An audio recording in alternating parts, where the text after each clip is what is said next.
How would you respond to the leader that says, well, I've gotten pretty far in life by going, mock Jesus with my hair on fire, by getting things done, by, if somebody's smart and can move fast and they can kind of watch me as I go, great. But I don't have time to sort of go down to the lowest common denominator and bring someone along.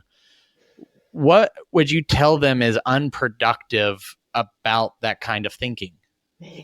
I feel like you've been in my brain for the last year, Kenny. This is where God's been pushing me. So I was working at Mock Speed with Elijah's Retreat. When we first got here, it was just me and my husband, who works as a fireman and paramedic back in the city of Houston, so 3.5 hours away. God bless him.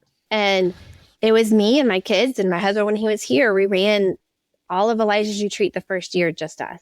And mind you, off of a $34,000 budget. So it was bare bones, all of us pitching in, all of my kids, even my little 1.5-year-old at the time.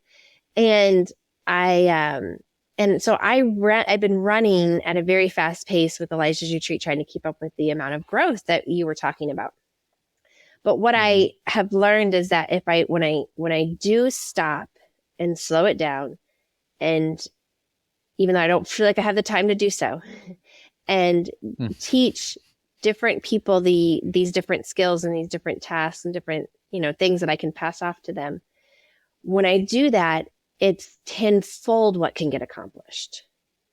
And so maybe it took me 3 months where it was maybe slightly painful to pass this skill off and to teach.